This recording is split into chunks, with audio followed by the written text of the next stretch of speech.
Madame, Monsieur, bonsoir, bienvenue dans ce journal. Voici les titres. Vacciner le plus rapidement possible et utiliser toutes les doses disponibles. Objectif annoncé par le gouvernement. De nouveaux centres vont ouvrir ce week-end, notamment dans les départements les plus touchés. Le Premier ministre qui exhorte aussi les soignants à se faire vacciner. Leur méfiance est parfois incompréhensible face aux enjeux. Dans leur collimateur, vous le verrez, le vaccin AstraZeneca, les dernières études valident pourtant son efficacité.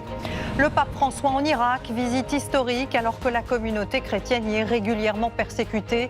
Il est le premier souverain pontife à se rendre dans ce pays pourtant au cœur des récits de la Bible. Dans ce journal également, ce divorce qui ne se passera décidément pas dans la discrétion. La guerre est déclarée entre la famille royale britannique et Harry et Meghan. Dans une interview dont on connaît maintenant quelques extraits, il n'épargne pas le palais de Buckingham qui le leur rend bien. Et puis lui était un prince de la scène de l'Opéra de Paris, une étoile qui avait rendu la danse si populaire. Patrick Dupont est décédé à l'âge de 61 ans. Nous reviendrons sur cet artiste surdoué à l'audace flamboyante. Utiliser toutes les doses disponibles. Olivier Véran promet dès ce week-end que des dizaines de milliers de Français auront accès au vaccin, notamment dans les départements les plus touchés. Rien qu'en Ile-de-France, une centaine de nouveaux centres vont ouvrir. Alors s'agit-il de l'accélération tant attendue du calendrier vaccinal? Élément de réponse, Alix Van P et Thierry Hackett. Nous souhaitons vous proposer un rendez-vous pour venir vous faire vacciner demain matin. Enfin, de nouveaux créneaux. Ce centre de Seine-Saint-Denis a reçu 150 doses supplémentaires. Aussitôt reçues, aussitôt administrées. Dès aujourd'hui, le centre accepte plus de patients et ouvre jusqu'à 20h. Venez. Je vous suis. Ce patient est le premier à bénéficier de la nocturne.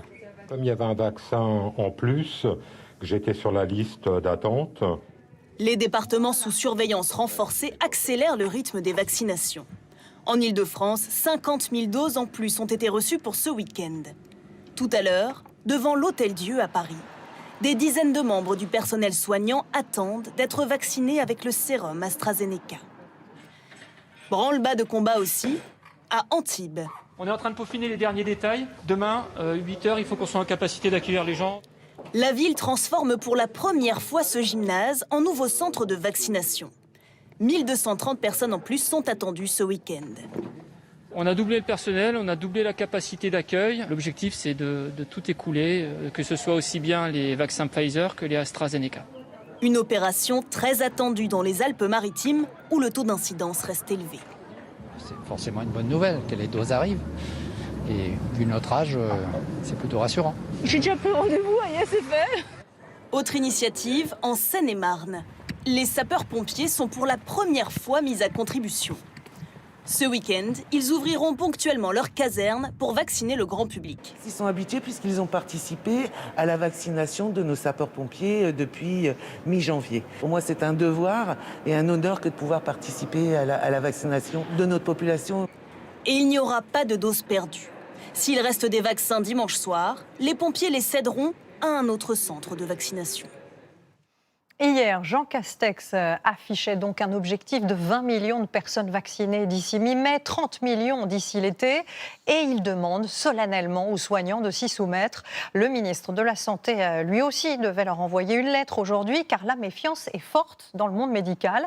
Incompréhensible, voire irresponsable pour certains. Tentons ce soir de comprendre pourquoi, avec Jean-Marie Bagayoko et Mathieu Perron.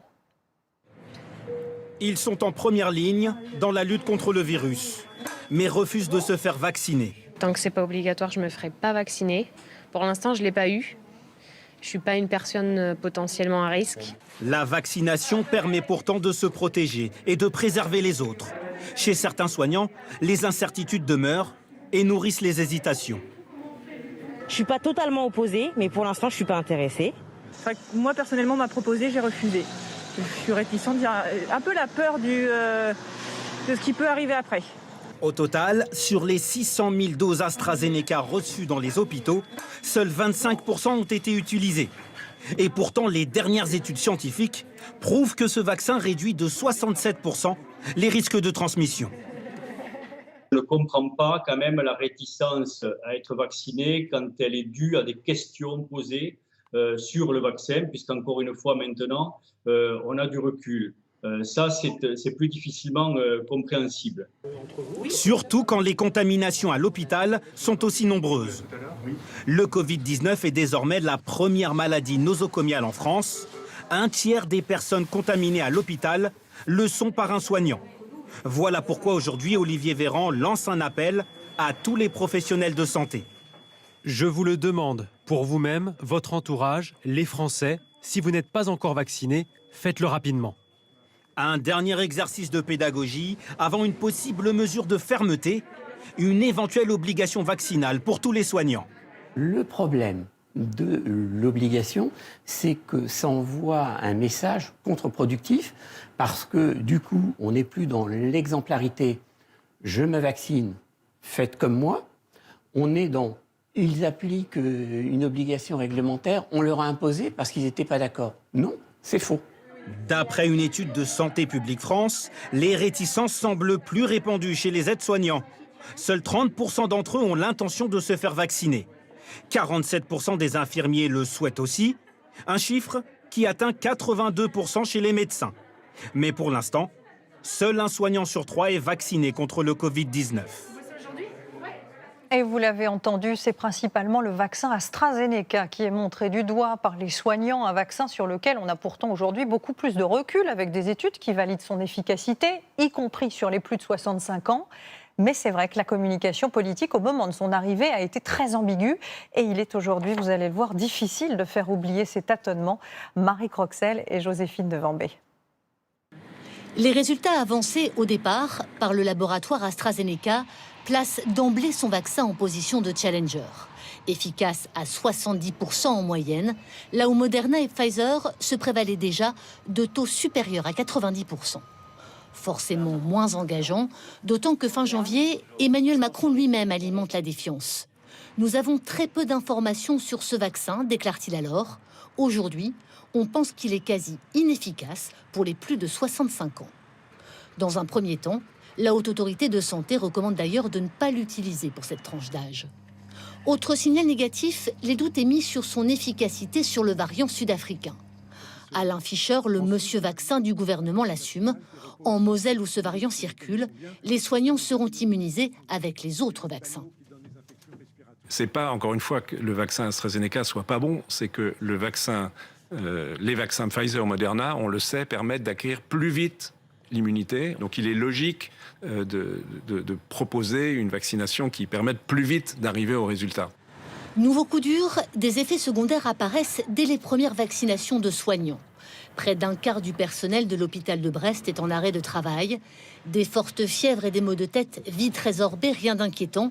Mais en termes d'image, l'effet est désastreux. Et pour restaurer la confiance, il faudra plus que l'image d'Olivier Véran recevant sa première dose d'AstraZeneca. Il faut absolument rétablir la vérité, les rassurer, leur dire qu'on amène du recul, qu'on a des expérimentations in vivo dans la population, en particulier en Écosse et en Grande-Bretagne et en Angleterre, pour dire voilà, il faut y aller et il faut vraiment se vacciner. Une étude écossaise de très grande ampleur, sur 490 000 personnes, vient confirmer cette réhabilitation. Selon elle, AstraZeneca réduirait de 94% les risques d'hospitalisation, contre 85% pour Pfizer. AstraZeneca plus efficace donc sur les cas les plus graves. Revenons maintenant sur la principale annonce du Premier ministre, le confinement du Pas-de-Calais pour les 4 prochains week-ends. C'est finalement le seul département à se voir imposer cette mesure, avec un taux d'incidence de 411 cas pour 100 000 habitants. Un taux que l'on retrouve pourtant aussi en Seine-Saint-Denis, dont les habitants, eux, vont pouvoir continuer à sortir. Alors, comment expliquer cette différence? La réponse se trouve du côté des services de réanimation, comme nous l'expliquent Annie Bazard, Mathilde Véron et Henri Dreyfus. Ces Calaisiens profitent d'un dernier bol d'air sous le soleil avant de passer leur premier week-end confiné. Oh, ça commence à être dur. Hein. Les gens qui travaillent, ils finissent à 18h et puis ben voilà, on rentre chez soi et puis on peut plus sortir jusqu'au lundi qu'il faut repartir au travail, quoi. Je comprends pas pourquoi nous et pas les autres. C'est pas logique. On est punis. Pour expliquer ce sentiment d'injustice, les riverains s'appuient sur le taux d'incidence. 411 cas pour 100 000 habitants dans le Pas-de-Calais, autant qu'en Seine-Saint-Denis. Mais alors, pourquoi ce département francilien n'est-il pas lui aussi confiné? Les autorités évoquent le taux d'occupation des lits en réanimation par des patients Covid. 146% dans le Pas-de-Calais contre 110 en Seine-Saint-Denis. Dans cet hôpital d'Aulnay-sous-Bois, on vient d'avoir une sortie, donc on a eu un lit là qui reste disponible sur du non-Covid. chaque jour, pour éviter de saturer davantage le service, l'établissement doit refuser des patients. Mais il bénéficie d'un atout de taille, sa proximité avec les nombreux autres hôpitaux franciliens. On ne peut plus prendre de malades qui viennent de l'extérieur, on doit transférer. On peut déjà transférer sur d'autres hôpitaux d'Île-de-France, essentiellement Paris qui a beaucoup plus de capacité d'accueil que la Seine-Saint-Denis. Point commun entre les deux départements, le retard de vaccination. Dans le Pas-de-Calais, seuls 3,78% de la population a reçu une première injection, un point de moins qu'en moyenne en France. L'annonce hier a été faite que 10 000 doses arrivaient dans le département du Pas-de-Calais. Ça ne suffira pas. Il faut que ces doses en fait, de 10 000 arrivent chaque week-end. Le gouvernement promet une campagne coup de poing pour permettre d'écouler un maximum de doses dès ce week-end.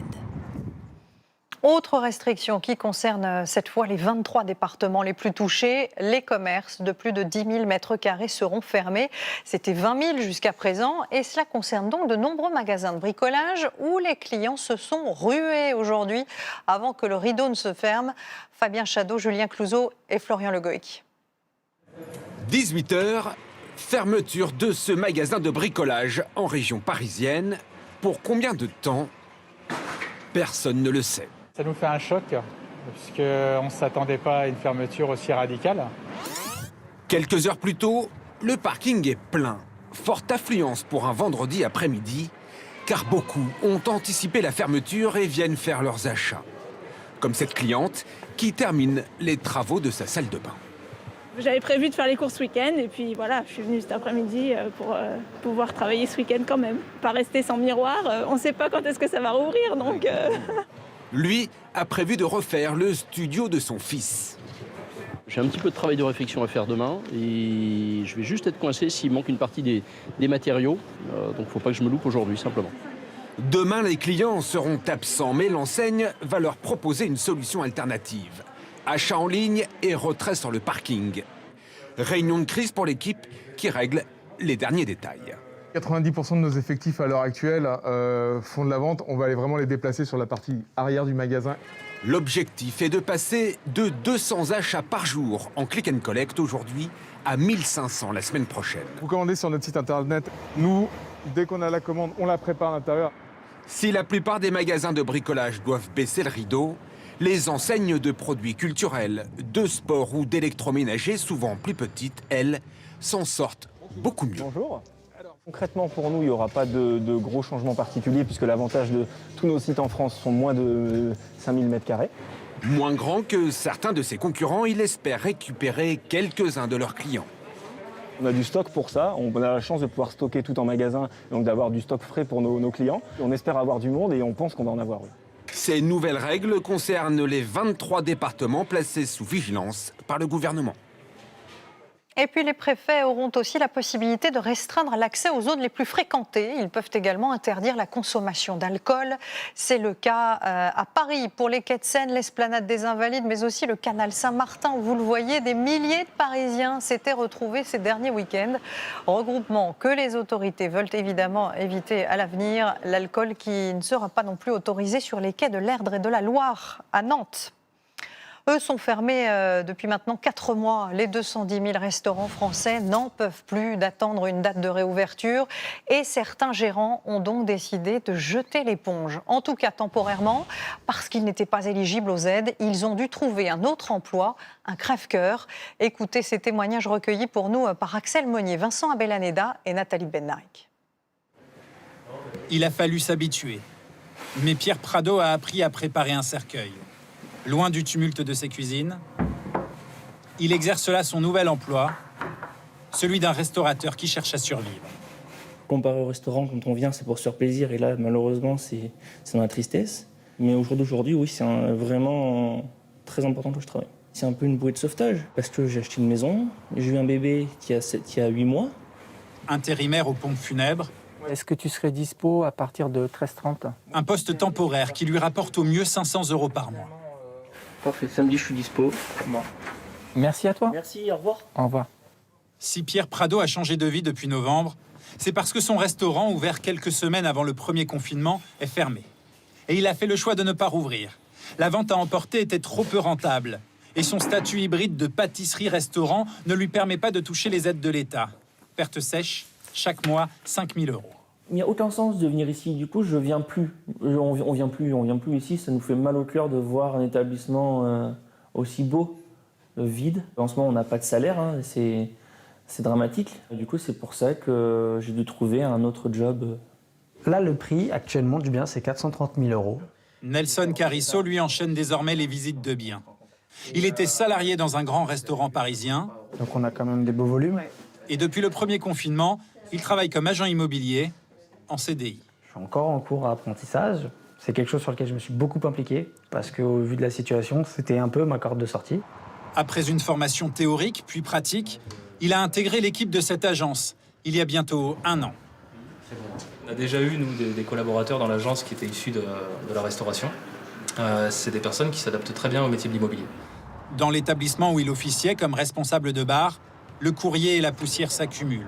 Il n'y a pas d'âme, il n'y a pas d'esprit, on voit que ça vit pas, ça fait de la peine. Et même s'il apprécie son nouveau métier, il garde ce rêve en tête, ouvrir un jour son restaurant. Ça vous manque ?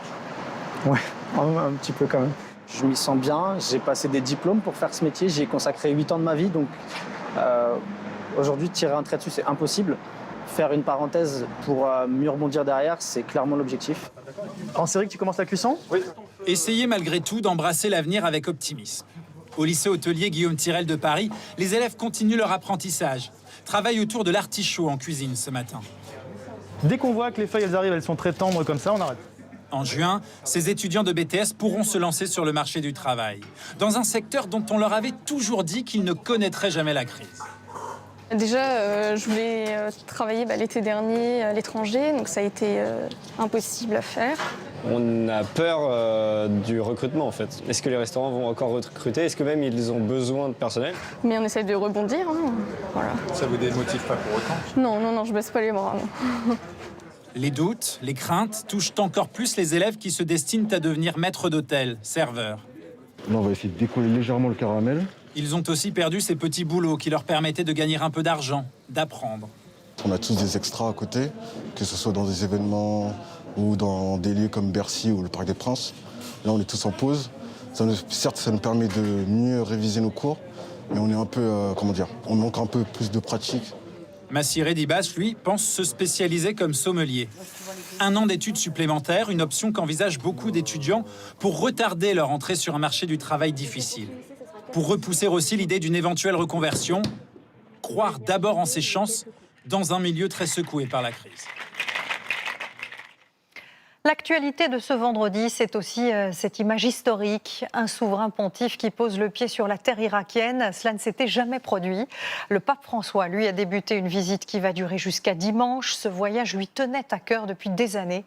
Là-bas, vous le savez, la communauté chrétienne est passée d'1,5 million de personnes à 400 000 en seulement 20 ans. Benoît Cristal. Un voyage à haut risque, promis par le pape il y a 7 ans aux Irakiens, lorsque le pays était encore en guerre. Pour cet événement historique, il met fin à 15 mois d'isolement en raison du Covid. Acclamé par la foule de Bagdad, il doit composer avec les risques d'attentats et il souffre visiblement d'une sciatique. François retrouve le sourire au contact des chrétiens irakiens. Une communauté victime de plusieurs décennies de persécution pour laquelle il délivre un message très politique. Que se taisent les armes, qu'on en limite la propagation ici et partout, que cessent les intérêts partisans et les influences étrangères. Le défi sécuritaire est important dans ce pays instable. Le pape doit parcourir 1500 km en 3 jours. Son premier déplacement commence demain à l'aube en direction de la ville sainte de Nadjaf. Il doit y rencontrer le leader spirituel des chiites irakiens contre l'avis de plusieurs milices armées et appeler à l'unité de toutes les religions. Dimanche, il s'envolera pour le nord du pays en direction de Mossoul. C'est ici, dans ces ruines, que Daesh a fait régner la terreur durant 3 ans. Aujourd'hui encore, aucun homme politique n'ose s'y aventurer. Pour les 400 000 chrétiens qui vivent en Irak, face aux persécutions, ce geste est fondamental. Notre message, c'est que nous restons sur nos terres. Nos racines sont ici. Nous aimons notre patrie. Le voyage se terminera à Erbil dimanche, où une grande messe en extérieur sera célébrée dans un stade placé sous haute surveillance. En Nouvelle-Calédonie, ce sont des vents à plus de 200 km/h qui menacent les habitants. Le cyclone Niran pourrait faire de très gros dégâts si sa trajectoire et sa puissance restent intactes. Toute cette zone est en alerte maximale pour les prochaines 24 heures. La météo, très orageuse aussi du côté de Buckingham Palace, où la guerre est définitivement déclarée avec Meghan et Harry. Leur départ avait déjà été vécu comme un coup de tonnerre, mais c'est peut-être un tsunami qui va submerger une nouvelle fois cette famille royale britannique, décidément habituée au psychodrame. Dans une interview événement dont les premiers extraits ont enfin été dévoilés, le couple n'épargne personne. Justine Corbillon et Elise Stern. Préparez vos mouchoirs et pour la famille royale, un bon gilet pare-balles. La firme joue un rôle actif pour colporter des mensonges sur nous. C'est choquant ce que vous me dites. Extrait croustillant d'une interview qui sera diffusée dimanche soir à la télé américaine, mais qui sera sans doute très regardée aussi au Royaume-Uni. Ça m'intéresse totalement d'entendre ce qu'ils ont à dire. Oui, je vais probablement regarder. Nouvel épisode d'une saga interminable qui oppose la famille royale à Harry et Meghan et qui s'est accélérée cette semaine. Mardi 2 mars, il y a 3 jours, le célèbre journal The Times révèle qu'une plainte aurait été déposée contre Meghan Markle à l'époque où le couple vivait encore à Londres. Elle est accusée d'avoir humilié et harcelé son personnel, héritant du surnom de Meghan Hurricane, la tornade Meghan. La principale intéressée riposte en accusant la couronne d'être à l'origine de ces attaques. La royauté britannique, c'est les Borgia, mais à fleuret moucheté. Ils tuent sans laisser de traces de sang. Il faut dire qu'il y a depuis un mois entre les deux camps une surenchère de joutes par médias interposés. Le 13 février dernier, Harry et Meghan confirment leur retrait définitif de la famille royale, un processus entamé il y a plus d'1 an lorsqu'ils décident d'aller vivre aux États-Unis. Le 19 février, la sanction tombe. La reine prive son petit-fils, qui a servi 2 fois en Afghanistan, de tous ses titres militaires honorifiques. Le personnage de Harry est d'une grande tristesse. Pour Harry, il y a un déchirement, puisqu'il a toujours adoré sa grand-mère. Le voilà quelques jours plus tard dans un célèbre show américain. Manière de montrer qu'il semble très à l'aise avec sa nouvelle vie côté États-Unis. Il s'exprime sur la série The Crown, qui dresse un portrait sans concession de son père, Charles. Voilà ce qu'il en dit. Cela vous donne une idée approximative de ce que peut être ce style de vie, des pressions exercées, de l'obligation de faire passer le devoir avant la famille. Une vie dont le couple qui attend son 2e enfant n'a pas voulu. Eux qui s'étaient justement exilés pour ne plus subir les assauts de la presse britannique, semblent plus que jamais utiliser les médias américains pour raconter leur version des faits. Et ce fameux entretien de Harry et Meghan, vous pourrez le voir en intégralité sur TMC lundi dès 21h15. En attendant, je vous signale ce documentaire Harry et Meghan, les rebelles de la couronne, diffusé ce soir sur LCI, canal 26. Allez, on va totalement changer de sujet avec la voiture électrique qui a représenté l'an dernier en France 7% des ventes, une tendance qui n'en est qu'à ses débuts. Et cela inquiète beaucoup les garagistes, car l'entretien de ces véhicules n'est pas du tout aussi lucratif que celui des voitures qui fonctionnent au carburant. Johan Engen, David Bordier et Loïc Renaud. Stéphane est un automobiliste heureux. Au volant de sa voiture électrique vieille de 7 ans, il fait 25 000 km chaque année. Et quand il passe au garage pour la révision, fini la vidange et les grosses réparations qu'il subissait avec son ancienne voiture essence. Dans l'ensemble, il y a beaucoup moins de pannes sur une électrique que sur une voiture thermique. Sur une voiture électrique, c'est à peu près entre 2 à 3 fois moins cher qu'une voiture thermique. La preuve, chez ce garagiste. Regardez toutes ces pièces qui existent sur les voitures thermiques. On a toute une partie de courroie d'entraînement, de compresseur, la durée de refroidissement, toute la partie radiateur ici, pompe à eau et la partie filtre à air ici. En moyenne, un moteur électrique comme celui-ci a 5 fois moins de pièces qu'un moteur thermique. Il y a moins de pièces en mouvement, il y a moins de pièces d'usure, il y a moins de pannes potentielles. Donc, effectivement, un parc automobile qui sera composé beaucoup plus de véhicules électriques, ça entraînera moins d'après-vente dans nos ateliers. D'ici 15 ans, certains garages verront leur chiffre d'affaires baisser de 25%. Non seulement ils vont donc perdre de l'argent, mais en plus ils devront dépenser davantage pour s'adapter. Sur cette zone commerciale à Chartres, plusieurs garages se sont déjà équipés pour accueillir des voitures électriques et hybrides. Cette borne électrique représente pour la concession un investissement avec l'installation d'environ 30 000 €. Dans l'atelier, il a bien sûr aussi fallu acheter de nouveaux outils. Un adaptateur comme celui-ci, par exemple, vaut aux alentours de 1 600 €. Et des comme ça, vous en avez une bonne vingtaine. Enfin, sur les 7 techniciens de cet atelier, 2 ont été formés pour avoir le droit de toucher à ces câbles orange. Le coût de la formation pour les 2 représente un petit peu plus de 4 000 €.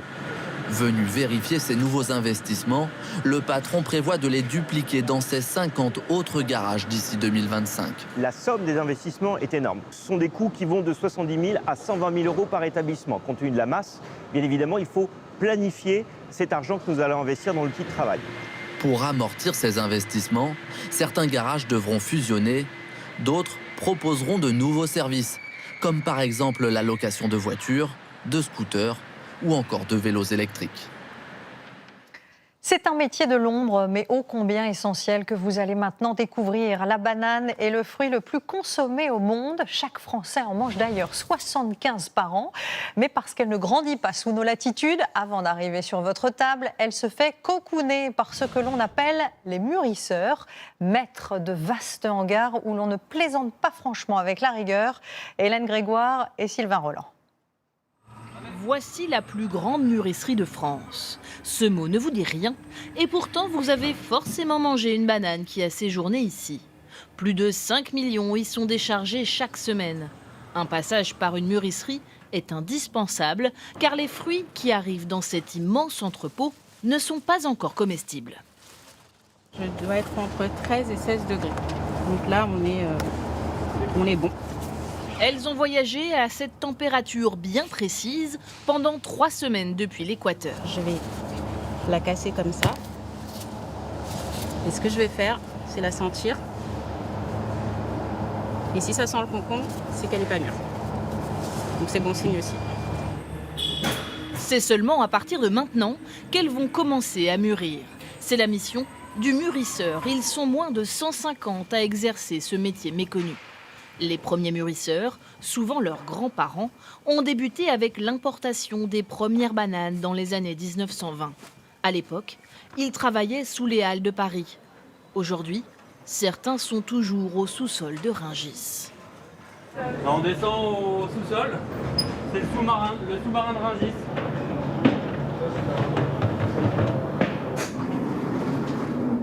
Nous voici chez un autre mûrisseur. Fraîchement débarqués de leur cargo, ces bananes terminent leur voyage dans ces immenses caves d'affinage aux senteurs exotiques. La technique est la même pour tous les mûrisseurs. La température, l'humidité et la diffusion d'un gaz accélèrent la maturation. Elle voyage comme endormie, cette banane. Ce qu'on fait, c'est qu'on la réveille en appliquant de l'éthylène. En fait, l'éthylène, c'est un gaz qui est produit naturellement par les fruits. Et donc, c'est le processus naturel qui s'enclenche. Elles resteront ici entre 4 et 6 jours, surveillées par ordinateur. Mais rien ne remplace l'œil du mûrisseur. En fait, le mûrisseur doit constamment être sur ses fruits. Il passe même le dimanche surveiller ses fruits parce que la coloration doit être constamment surveillée. Arrivées vertes, elles sont ensuite vendues plus ou moins mûres en fonction des clients. Donc ça, c'est plus pour les primeurs. C'est pour vraiment manger tout de suite. Et ça, c'est plus pour les grandes surfaces, un petit peu plus comme sur le vert. Et chaque nuance porte un nom bien précis. Là, c'est jaune. Et ça, c'est jaune tournant vert. Et c'est avec ces échelles de couleurs, tel un langage à part, qu'à Rungis, tout le monde se comprend. Là, c'est un peu plus sur le tournant vert, et là, c'est un peu plus sur le tournant ici. D'accord. Ok. Après, si vraiment tu veux tournant, il faut prendre du Guatemala. Alors, si c'est trop vert, ça mûrit mal, il fait trop froid, c'est trop fragile. Il faut qu'elle soit tournante. Trop jaune, ça va pas non plus. Voilà. Puis vous avez des gens qui les prennent pour toute la semaine, donc voilà. Mûrisseur est un travail crucial, car même dans les rayons de supermarché, 7 clients sur 10 regardent la couleur avant de regarder le prix. Il aura enduré la solitude et les caprices de l'océan 5 semaines de plus que ses concurrents. Vous le voyez, aujourd'hui, le dernier participant du Vendée Globe a franchi la ligne d'arrivée et c'est déjà une sacrée victoire en soi.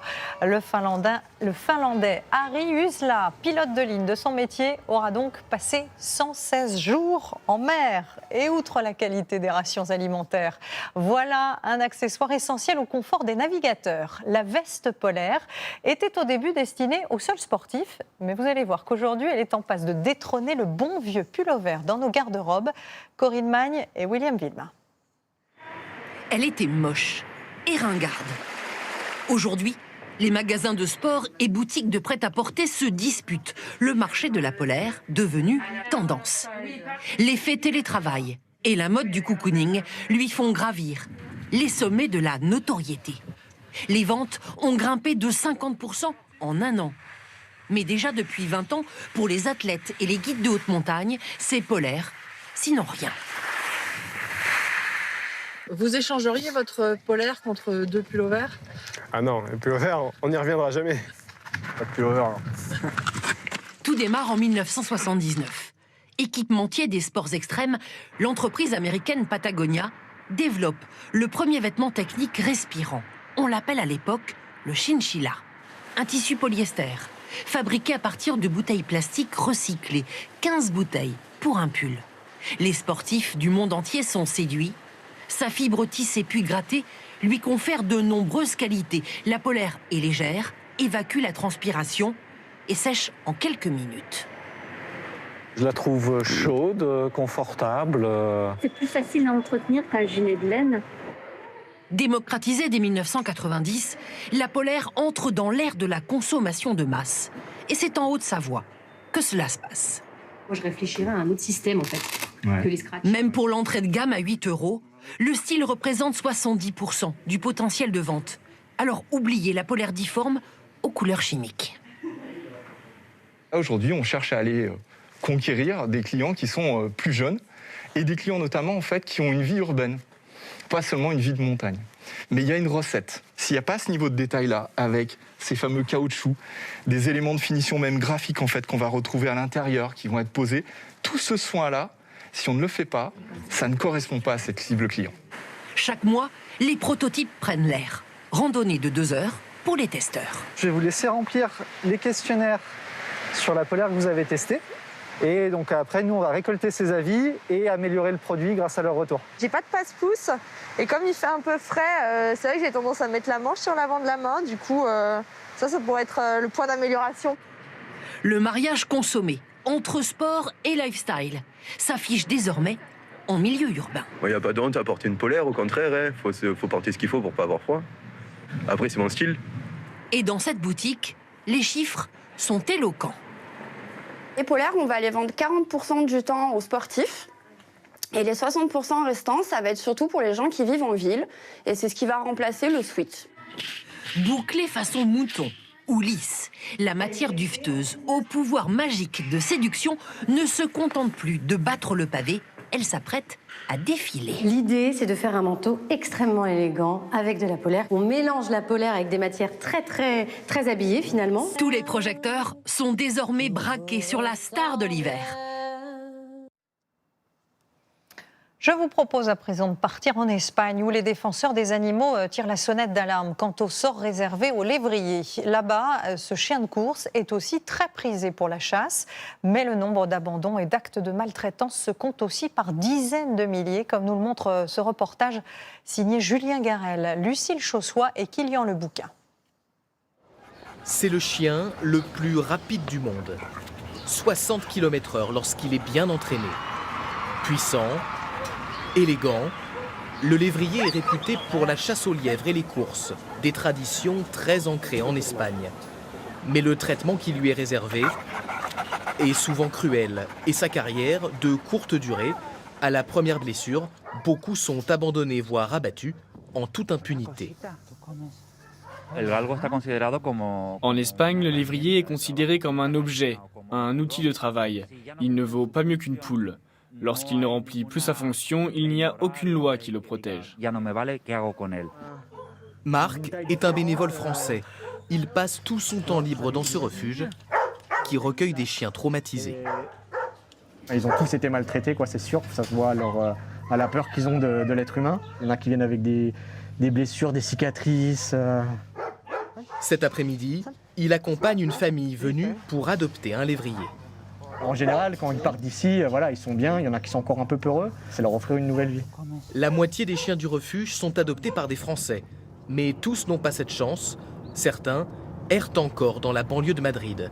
Susana et Anna sont un peu leurs anges gardiens. À la nuit tombée, elles partent à leur recherche. Regarde Anna, ça c'est une empreinte de lévrier. Il y en a d'autres là. Et ils ont mangé toute la nourriture. Le lévrier ne se laisse pas approcher facilement. Il faut gagner sa confiance en le nourrissant, parfois pendant plusieurs mois. Nous devons mettre en place une routine. Ce que l'on veut, c'est qu'ils viennent manger ici tous les jours. Et c'est à ce moment-là qu'on installe la cage.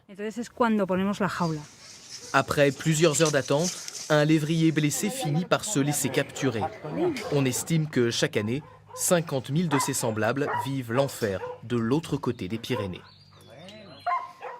C'est une image ô combien symbolique à quelques semaines du 2e anniversaire de l'incendie de la cathédrale Notre-Dame. Les premiers chênes qui permettront de rebâtir la flèche ont été officiellement choisis en présence, vous le voyez, de la ministre de la Culture, Roselyne Bachelot, et du général Jean-Louis Georgelin à la tête de ce vaste projet de restauration.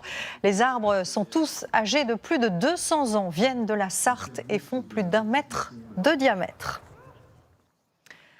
La nouvelle a attristé le monde de l'opéra, mais aussi bien au-delà, et c'est ce qui définissait précisément Patrick Dupont. L'ancien danseur étoile s'est éteint à l'âge de 61 ans d'une maladie foudroyante, lui qui avait choisi l'un des arts les plus exigeants, ce qui ne l'avait pas empêché de devenir tellement populaire, sans doute en raison de sa personnalité indomptable et flamboyante. Son portrait, Sophie de Vessières. Une danse spontanée, une énergie, une fluidité hors norme. Patrick Dupont a 20 ans sur ces images. Il est rentré 4 ans plus tôt dans le Saint des Saints, le corps de ballet de l'Opéra de Paris. Quand je suis rentré à l'opéra, tout le monde m'a dit il faut changer de nom, c'est pas possible, un Dupont à l'opéra. Enfin, un Dupont qui réussit, ça n'existe pas, ça n'a jamais réussi à part les Dupont de Tintin. Il y passera 30 ans et marquera durablement ses pairs. C'était quelqu'un qui était audacieux, qui avait une folie douce, incroyable en scène, qu'il était le seul à avoir, j'ai envie de dire. Je le revois si joli, si coquin petit garçon, et il avait tout. Hein. Il avait la beauté dès le départ, il avait la souplesse, il avait la force, il voulait sauter plus haut que tout le monde, il voulait tourner plus que tout le monde, il était unique, si vous voulez. Danseur étoile à 21 ans. Il côtoie les plus grands. Rudolf Nureyev,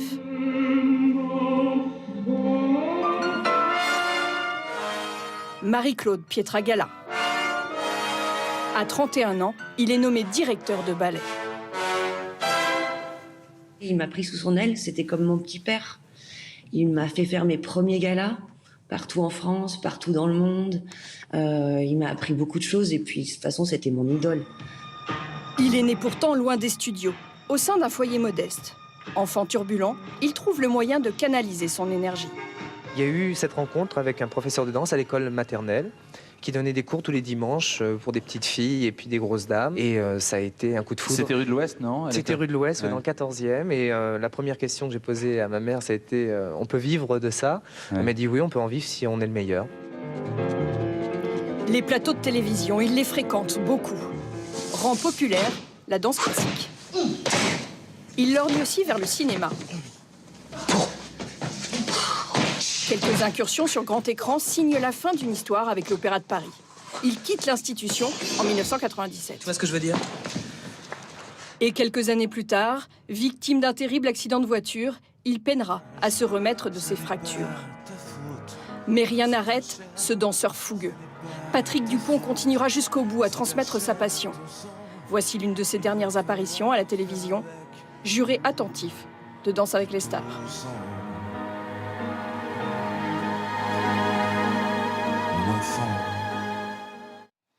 Et puis eux aussi, ils vont briller sur scène ce soir avec la lumière si particulière de la générosité. Le concert des Enfoirés lance comme chaque année un week-end de collecte pour les Restos du Cœur. Alors n'hésitez pas à remplir un peu plus vos caddies et à laisser vos dons aux bénévoles à la sortie des supermarchés. À partir de demain, vous pourrez aussi acheter ce CD et ce DVD de cette troupe inédite qui existe depuis maintenant plus de 30 ans. Avec tout de même une particularité, cette année, vous le savez, il n'y a pas de public, mais l'ambiance, elle promet d'être la même à Lyon, dans les coulisses des Enfoirés, Romain Gouachon et Alexandre Godin. Certes, pas de concert cette année. Mais cela n'est pas suffisant pour décourager les artistes présents lors de ces nouvelles retrouvailles. Cette fois, ils sont au service d'un grand show télé pour lequel il faut malgré tout aller très vite. Je suis sûr que le résultat il sera bon en vrai. Parce que c'est impressionnant ce qu'on a pu faire. Changement rapide, une fois je suis Bryce de Nice, après je suis James Bond. De Patrick Bruel à Jean-Louis Aubert en passant par Sébastien Chabal. On a bien cette folie quoi, je veux dire. Les 46 personnalités présentes pour cette nouvelle édition redoublent d'efforts face à une situation exceptionnelle, avec comme mot d'ordre atteindre l'objectif de l'année dernière, soit 7 millions de repas distribués. Même sans public et même avec le regret de ne pas avoir le public, c'est un tel plaisir de pouvoir chanter et de pouvoir travailler que c'est un bonheur d'être là. Bon, on se fait tester tous les quarts d'heure, mais comme ça au moins on est là le cœur léger. Et d'envoyer ailleurs valser. Des chansons bien sûr, interprétées dans des décors spectaculaires. Car quand on s'aime très fort, c'est comme un trésor. Mais aussi des sketchs en soutien direct à la cause. Bonjour à tous. Aujourd'hui, nous vous proposons ce superbe produit, le DVD des Enfoirés 2021. Et derrière le rire, salut, un rendez-vous incontournable face à une réalité toujours aussi difficile. Effectivement, c'est l'année idéale pour se dire bon bah je viens pas, mais non. Parce qu'il y en a de plus en plus, quoi, des gens qui sont à la rue. Donc il faut vraiment se mettre une pile et il faut y aller. L'année dernière, les Restos du Cœur avaient récolté près de 16 millions d'euros. Grâce notamment à l'engagement de dizaines de bénévoles et de ces artistes qui parient tous sur un grand retour du public l'année prochaine pour encore une fois un show exceptionnel. Et restez avec nous, cette édition 2021 des Enfoirés débute dans quelques instants sur notre antenne, juste après le générique de ce journal. Voilà, très belle soirée à vous et je vous retrouve demain dès 13h. À demain.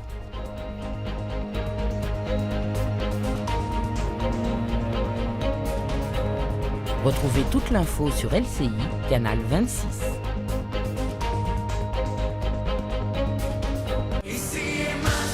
Ce soir sur TF1, à 21h05, Les Enfoirés à côté de vous, le grand spectacle au profit des Restos du Cœur.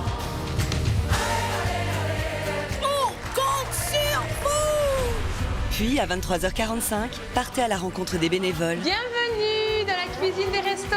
Qui partout en France et plus que jamais, Tu vas bosser un peu avec nous ce soir. poursuivent l'action des restos. Tout le monde est prêt? On peut ouvrir. Accueillir 900 personnes, c'est d'abord un exploit. Coluche, il a fait quelque chose de très bien. Il faut continuer. À 21h05, le nouveau spectacle des Enfoirés. À 23h45, les Restos du Cœur à côté de nous. Ce soir sur TF1. Tout de suite, retrouvez le tirage My Million.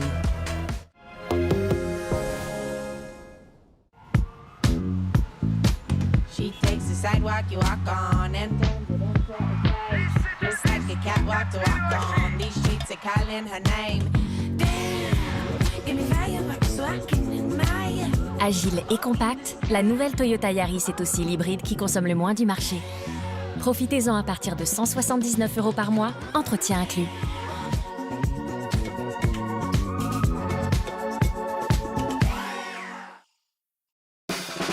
Au blé complet, riche en céréales et au bon goût chocolat.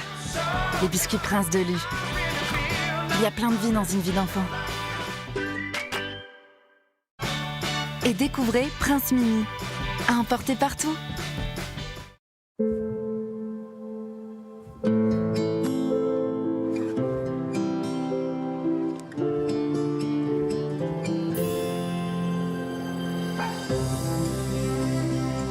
Le le chocolat au goût le plus tendre, avec 100% de lait du pays alpin. Tout est meilleur avec un peu de tendresse.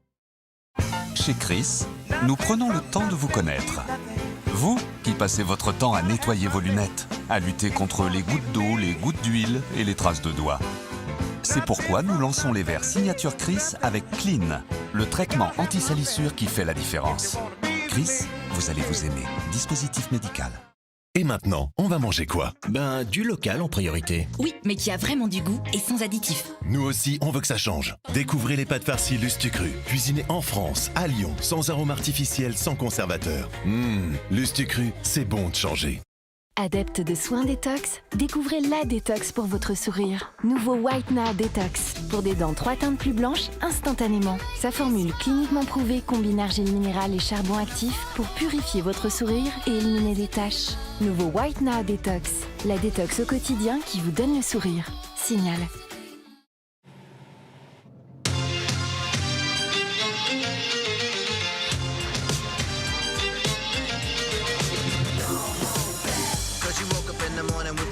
To move, so I make it harder. If you think about it, so many people do be cool and look smarter.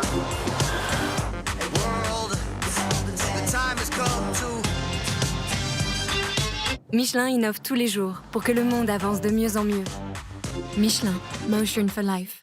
On ne sait jamais de quoi notre journée sera faite. Il est donc important de préparer ses défenses immunitaires avec une alimentation équilibrée et Bion 3 Défense. Bion 3 Défense permet de protéger vos défenses immunitaires grâce à sa formule unique associant ferments microbiotiques, vitamines et minéraux. Protégez vos défenses immunitaires avec Bion 3 Défense.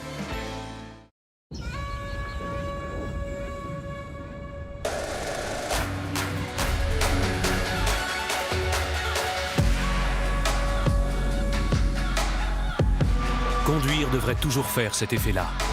Nissan Juke, le crossover coupé équipé des technologies Nissan Connect. En mars, pendant le mois sans condition chez Nissan, venez découvrir la série limitée Nissan Juke Enigma, sans apport et sans aucune condition. Avec Fusti, l'infusion de thé est tout un art. Nous sélectionnons les meilleurs ingrédients pour créer la plus délicieuse et unique fusion de saveurs. Du thé noir infusé, des pêches exquises et une pointe de fleurs d'hibiscus. Préférez ce thé glacé avec des feuilles de thé infusées. Fusti, inspirez, goûtez et ressentez son goût incomparable. Les apparences peuvent être trompeuses. Cette jolie culotte est en fait pour fuite urinaire.